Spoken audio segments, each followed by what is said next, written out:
Computer. All right. Second episode of the Ken Matias Sports Podcast. Got another great guest. It is Joe Weil from WEI and WBZ. Welcome aboard, sir. Yeah, thanks, Ken. Thanks for having me. Appreciate it. So I just want to dive right in. I know you're a big Sox guy because you do pre and post game on EEI, correct? Yes. So what do you think of them? What are they? 47 games into the season, a game under 500. I haven't been keeping up, obviously. I say that. I mean, I've been watching many games lately, but the pitching's still been pretty good. I don't know how the hitting's been going, but I know Devers has hit what 5, 6 homers in the last 5, 6 games, so he's been on a hot streak. But I just wanted your thoughts and opinion on under 50 games into the season so far. Yeah, so they're 23 and 24 entering today's action, and they've been in a little bit of a rut offensively. Now they had a Hmm. really good game on Sunday against the Cardinals that they really needed. Alex Cora talked about it before the game, how they needed to play a clean game because what's ended up happening recently is because they haven't scored a lot, the pitching staff has been really taxed. You Hmm. obviously want to win close games, you want a pitching staff that can handle that, but when it's every day and the pitching staff is either pitching in high leverage situations that have them trying to maintain a close lead, or they're in a spot where if they give up any more runs, they kind of know the game's over in a way. So I feel like they've been kind of taxed a little bit recently, and everything has the offense not performing up to the capability that they did at the beginning of the year has I think hit the pitching staff a little bit, but they got a nice reset on Sunday. And I mean, they're just trying to figure things out because this team was without Trevor Story now for the rest of the year. Tristan Casas, at the very least, he's out till June Hmm. 21st, and no Masataka Yoshida. So they have a lot of spots that they need to fill, and they're trying to figure it out right now. That's why you see Dom Smith and Garrett Cooper get all these starts at first base. And, then you have some just younger guys like Cedon Rafaela trying to get their footing at the big league level on the hitting side of things. Hmm. So you can rely on Raffy Devers, who's homered in 5 straight games. Jaron Duran, I think, has proven himself to be not just a big league player, but a really good one. I think we have a over a year sample size of that now, and he's been one of the best offensive outfielders this year.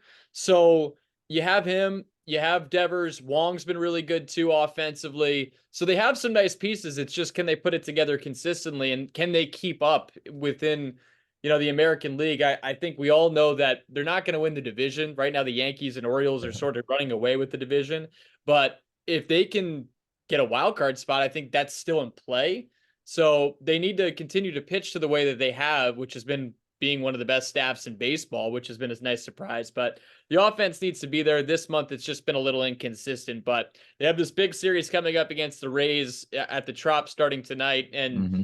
that's been a house of horrors. As you know, Ken. I mean, they've Yeah. lost a lot of games over the last 3 years. They're 5-22 over the last 3 seasons there. Oof. So, hoping to turn things around. So we'll see if they can do it. And I think that's a big series because I think the Rays are going to be one of those teams you're fighting for to get a wild card spot. With the way things are sort of playing out right now.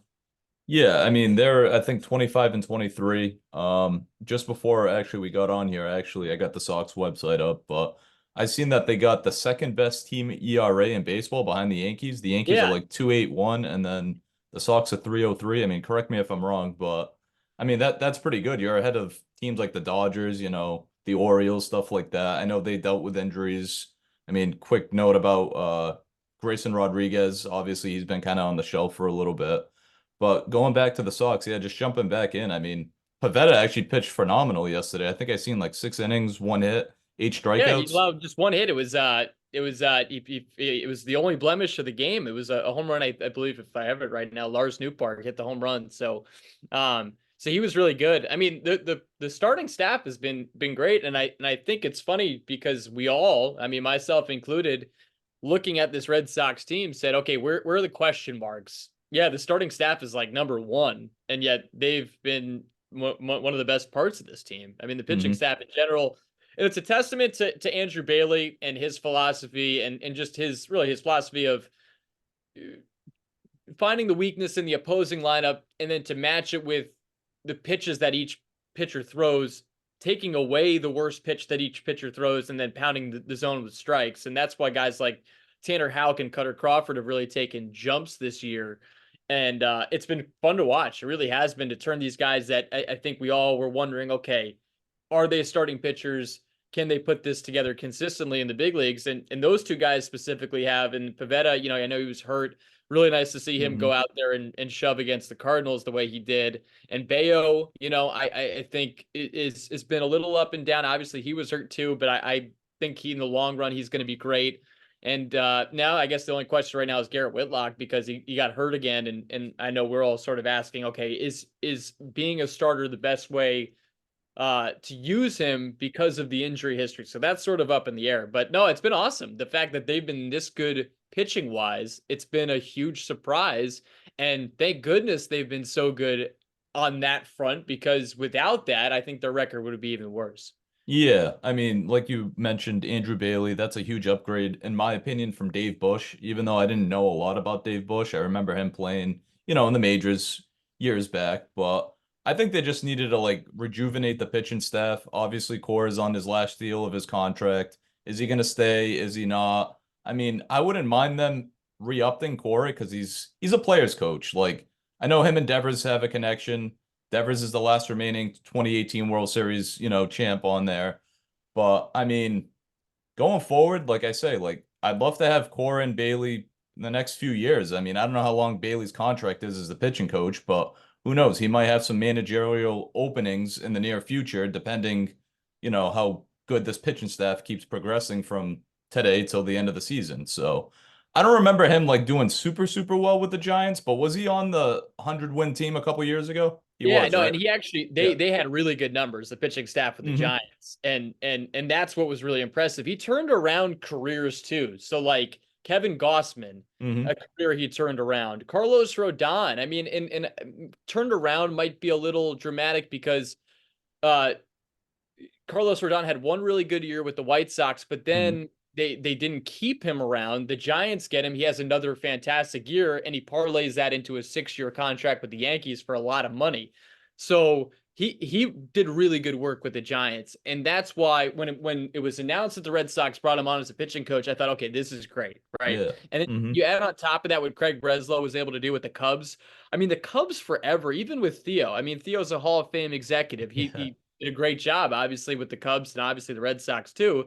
They won a World Series in Chicago. The thing about him, though, with the Cubs was that they struggled to develop starting pitching within the minor league system.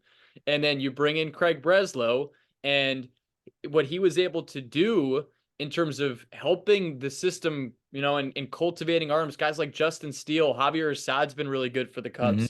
Hmm. And with his pitching program in place, they became a feeder for big league arms. And now you're starting to see with the Red Sox and with the pitching program that they have in place now, and already seeing it pay dividends. I think that was one of the big criticisms I think of the Heim Bloom tenure, is that they're internally, they didn't develop a lot of pitching. I mean, you do have to give him credit for sticking with Cutter Crawford, right? And that, Hmm. I think, for the organization is something that they can be really proud of. I think we all kind of forget now that he was a 16th round pick, so like a day 3 guy. And Hmm. those guys don't often turn into starting pitchers in the major leagues. And now he's, I think one of the top 10, I think, if you say conservatively right now in the majors. So Hmm. I think it's been in part because of what Andrew Bailey and the staff have done. So I think moving forward, I'm very optimistic about where the Red Sox are going to go on the pitching side of things. The biggest questions, obviously, are offensively this year, and then can they supplement what they have in free agency? Because I think that's a big part of developing a winner, is that Hmm. you develop guys internally, you have a core, but you need to supplement that to kind of put you over the top. Yeah, no, for sure. You make good points there. And I'm obviously going to shift a little gear, still stay on the Red Sox topic, but I want to talk about the farm. Obviously, Kyle Teal looks like an absolute beast as a catcher. First round pick last year, has been scouted, by the Sox for a while.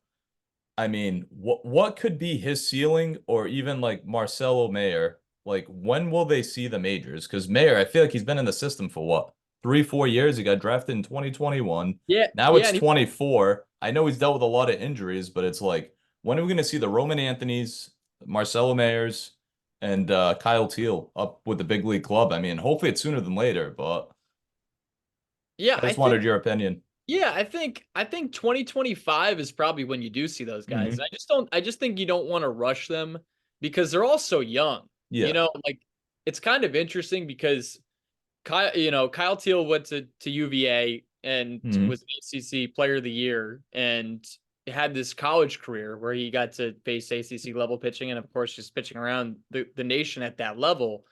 But they're all still young, and then you have these other two guys. You talk about Meyer, right? He's been in the system for a long time, Yes. Yeah. um, but he's still extremely young. I think he's 21 years old. Oh, So all right. yeah, and Yeah. He was yeah, drafted out of high school. drafted out of high Yeah. school. He had the shoulder injury last year that kind of torpedoed his season, but he's been having a good year with Portland. And then Roman Anthony just turned 20, right? So I think Yeah. he just turned 20, if I have that right. So I mean, they're all young guys, and I think you just don't want to.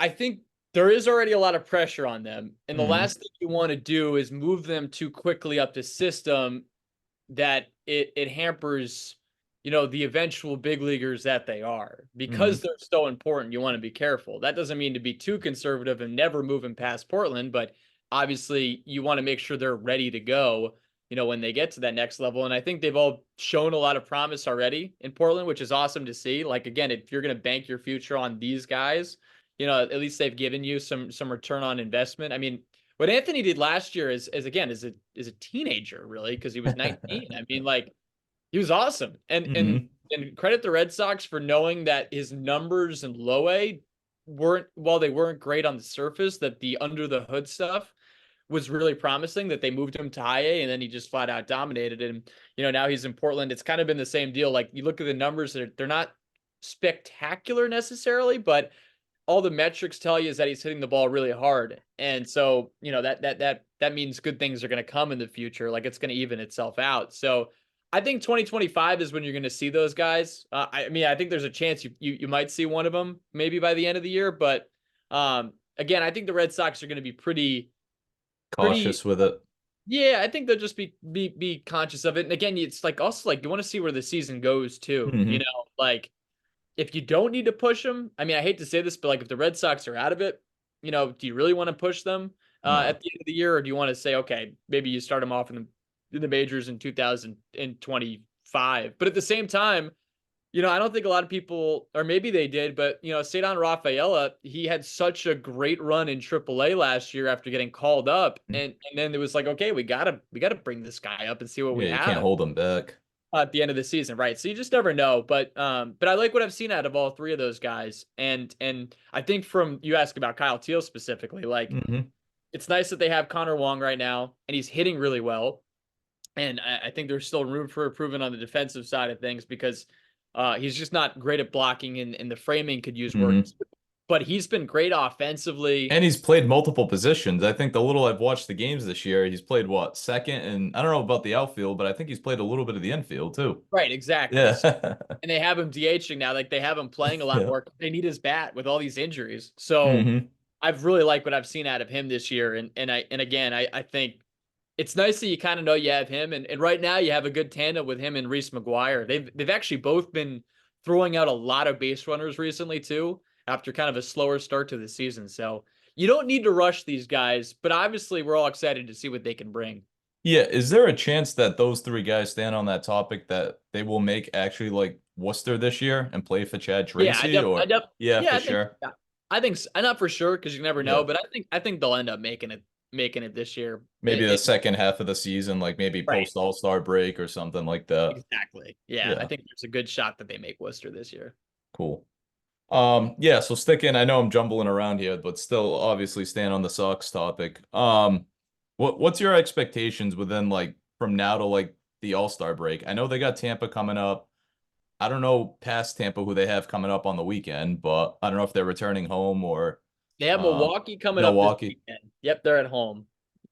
Yeah, it's a great question. I Milwaukee's a good team too. It's been one of the better Milwaukee's teams in baseball after Council left too.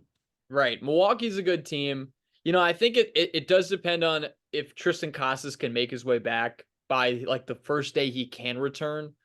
Um, I think he's just so important for what they do offensively Hmm. that having him now without a long period of time is really tough. And I think we all went into the season thinking, okay, he's going to take a jump this year, and then he ends up getting hurt. Hmm. And hopefully this is an injury he can work his way back from and get back as soon as possible. And you hope he's not rushing it though to try to make his way back and then gets himself hurt again. Um, you know, there's a lot to be figured out. It's funny, like in terms of predictions, I I wish I could give you a concrete answer. I'll say this: I hope they're good. I hope they can still be in it by the All-Star break. Yeah.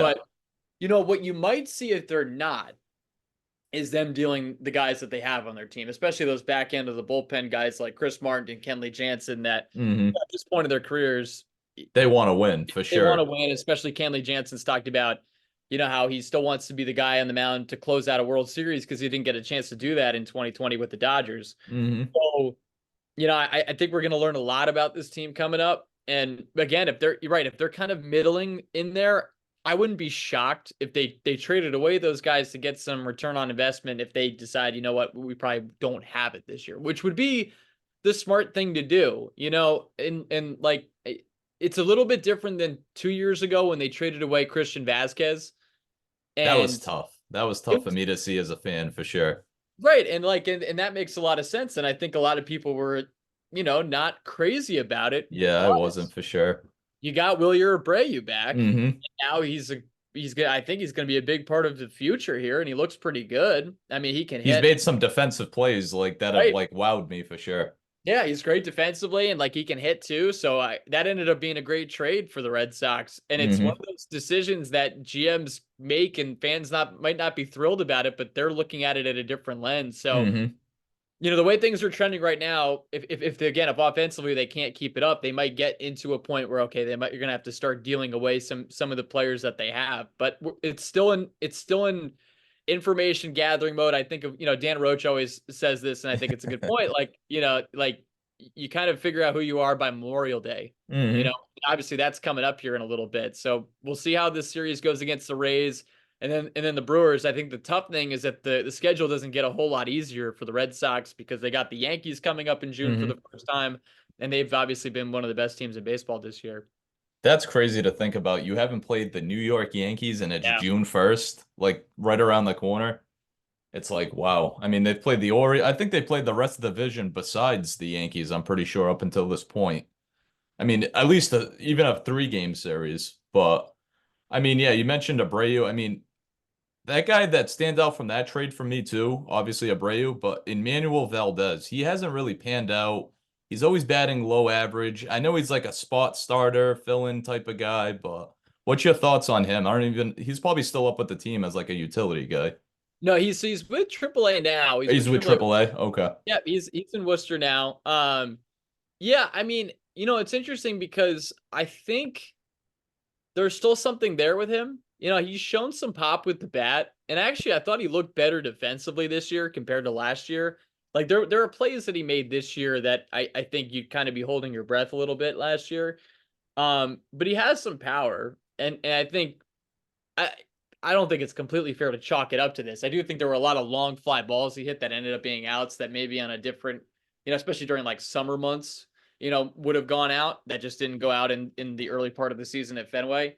Hmm. But I think you just look at the numbers this year, they weren't up to speed, and obviously they want to see what they have in Vaughn Grissom because they traded away a pretty important piece in Chris Sale to Hmm.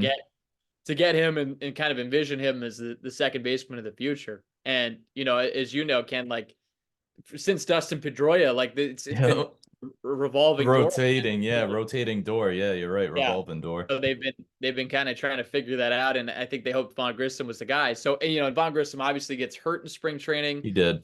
so so Valdez becomes the guy that you start at second base in most games, and again, just the production wasn't there. So I haven't given up hope on him because I think there's something there, and Hmm. he had some good numbers with Worcester, but he's a nice depth piece to have in case you do need to bring him back up. And I think there's a track record of him doing things in the major leagues, and there's parts of his underlying metrics that do play. The problem is, or I think that the biggest thing is just you want to make sure that when you're a big leaguer, you're consistent, and that just wasn't the case. Sticking with the infield too. I know you mentioned Trevor Story early in the episode here.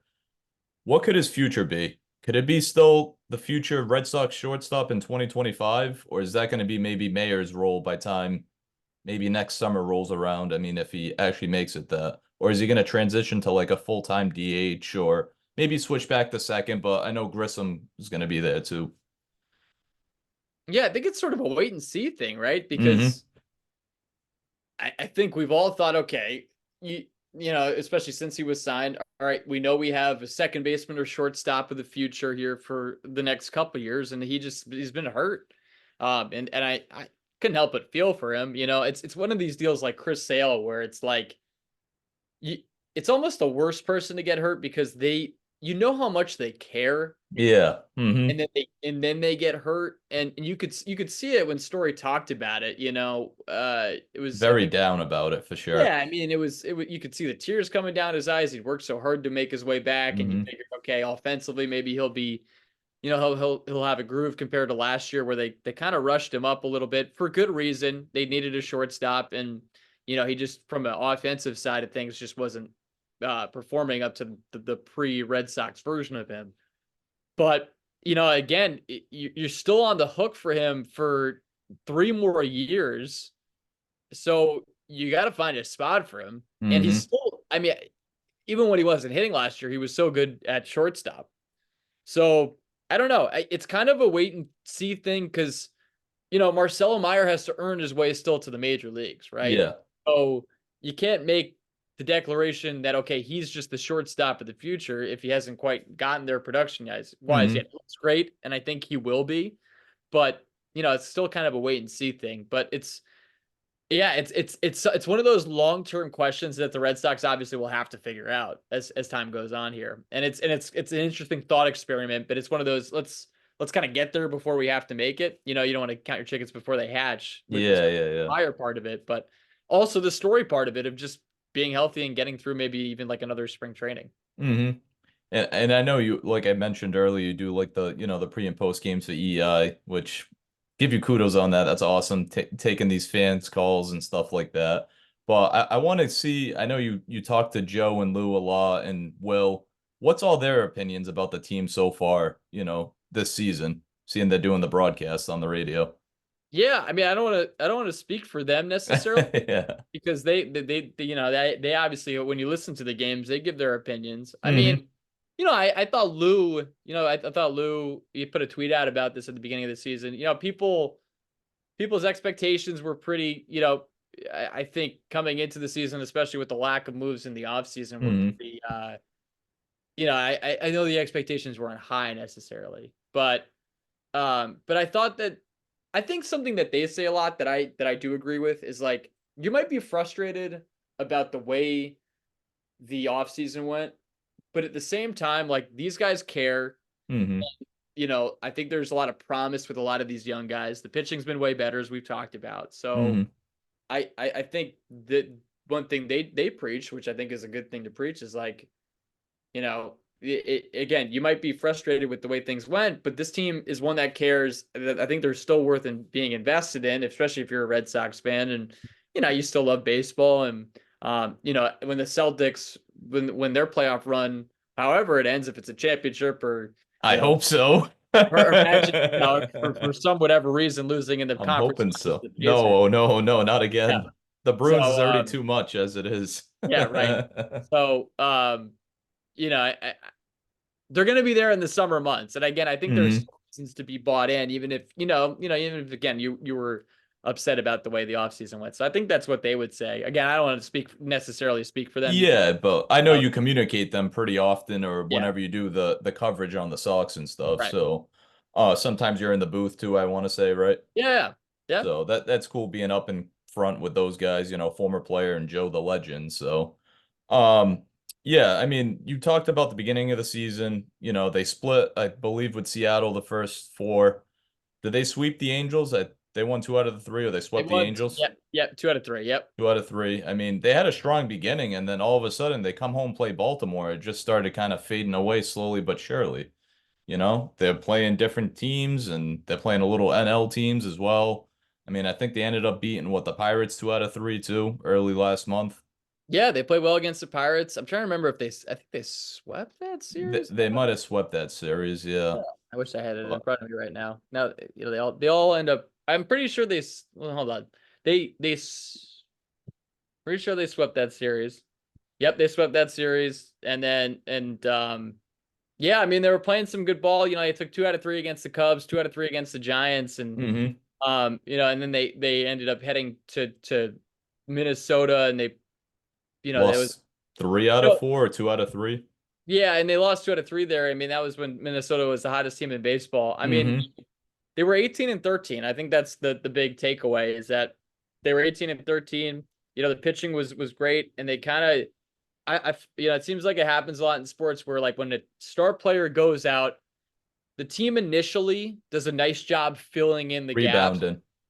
but then it's after that initial wave, you start to see the talent disparity maybe come to the forefront. And I think for the Red Sox after they lost Costas, they did a nice job kind of filling that. The pitching was still really good, and it still has been good. But hmm I think after that wave, then they hit a lull, and they also faced again a hot Twins team, and then they come back home. The Rays are playing better, so like they play a Rays team and lose 3 out of 4 That was there. gonna happen sooner or later. They're Right. always that good regular season team, and then the playoffs is usually a different story for the most part. Yeah. So I now again look at their schedule. This is going to be a tough series against the Rays, maybe more so than you thought a month ago because they weren't playing all that well, and now the Rays they're playing some good baseball. I think they won hmm 11 of 16 now. Oh Um, wow, 11 and they 5, won a yeah. series against Toronto, which isn't anything to write home about because Toronto's in the cellar right now of the division. Very But surprising team to be yeah, in the cellar right now. I yeah, mean, I'm just waiting for them to click and then slowly but surely, hopefully we don't creep to the cellar, but yeah. that's how things happen. But I know we're low on time, but any final thoughts, opinions, questions, anything? Give any final thoughts on anything? No, I mean, I again, like I said, sooner or later we're gonna be the only show in town, and so I think It's what's true, yeah, until the it's true. I Patriots mean, start up too. right, exactly. So, I this is a great time of year, to be able to follow all these different sports. I mean, it's always cool because as baseball season starts, you have the NHL and the NBA. They're hmm getting into the nitty-gritty of obviously the postseason and Stanley Cup and of course the NBA finals here. And as we talked about with the Celtics, I think they're gonna at the very least make the finals, I'm obviously hoping so. with a It's good matchup here against the Patriots. So, but no, I mean, I think there's still a lot of great talent a lot of exciting young talent that's coming through the Sox pipeline as we've hit on. But I think Mhm. also with the guys that they have on the team, uh, again, I think be invested in the team, even if you're not exactly happy with everything that maybe went down. But no, I can't wait to be there at Fenway still and do the pre and post and it's been fun to talk to fans and kind of get to know them and Mhm. hear their opinions on things. It's or if they agree or disagree with me, which is it's fun, doing that on post game shows, but also Mhm. getting a chance to just talk to them in general. So no, it's been I've been really lucky to have this opportunity and really grateful for it and appreciative to WEI. And, there's somebody that got to broadcast in the minor leagues and still help Mhm. out a little bit with the Woo Sox. It's really fun to be a part of, this broadcast in this capacity. And so no, it's been awesome. And I know we still got a full summer ahead here of baseball, which will be awesome. Yeah, yeah, true. I mean, I admire people like, you, Cooper, Adam. He was on my podcast last week. He works with you as well, so he does a lot of stuff at UConn and stuff like that. Like I admire you guys. You guys are like the upcoming generation of future broadcasters. You never know. You guys might be doing play-by-play for somebody sooner than later. But Well, everyone tells me I have a face for radio, so I appreciate you having me on having me on the all so right. No, I appreciate it. One last thing I want to ask you. Is Alex Cora the manager of the Red Sox this time next year? I'll leave you with that. I hope so. I'm hoping so too. Yeah, I hope so too. I mean, I think the way things are trending, it seems like this might be the last year, but I hope so because I think he's really good at what he does. And hmm I think there are a few managers that can manage as well as he does on a game by game basis. And I know people look at the last year and then they added on to the year before about he's managed 2 last place teams back to back, but I think people in saying that forget that this team was coming up toward the trade deadline, 9 games above 500. Hmm. And it wasn't exactly the perfect roster. I mean, defensively, there were a lot of deficiencies. And I think on the pitching side of things, you'd say the same thing. But he was so good at figuring out the day-to-day part of the lineups and the bullpens and leveraging guys in the right spots that they got themselves in position. And then it kind of like a house of cards just kind of fell apart because they didn't add anybody at the deadline. And then, you were figuring it out to that point, and then the dam kind of broke with the lack of starting pitching and all that stuff. So I think he's phenomenal at what he Hmm. does. I say this all the time on post game shows. I'm sure fans get sick of me for saying it because a lot of people that call, I mean, not a lot, but some people that call in, don't like Alex Cora. They just don't. Hmm. Um, They anyway, want a so fresh face, but no, I yeah, and appreciate you doing this, Joe. Oh, sorry. Finish your yeah, no, point. no, I mean, so again, I hope so. I hope he's back next year. No, I'm hoping so too. So feel free to just shoot out your socials to people so they can follow you. I know you got Twitter and Yeah, whatever else you got. at Joe_WEIL, my last name Weil. Yeah, you can find me there. You can find me on Instagram. Um, yeah, that's where you can find me. No, I appreciate it, Joe. I appreciate you doing the Ken Matias Sports Podcast, the second episode. So give him a listen on EEI. He is great, wicked baseball knowledgeable. Him, Cooper, whoever else is part of the telecast. I appreciate what you guys do. Thank you so much, Joe. Thanks, Ken. Appreciate it. Appreciate it.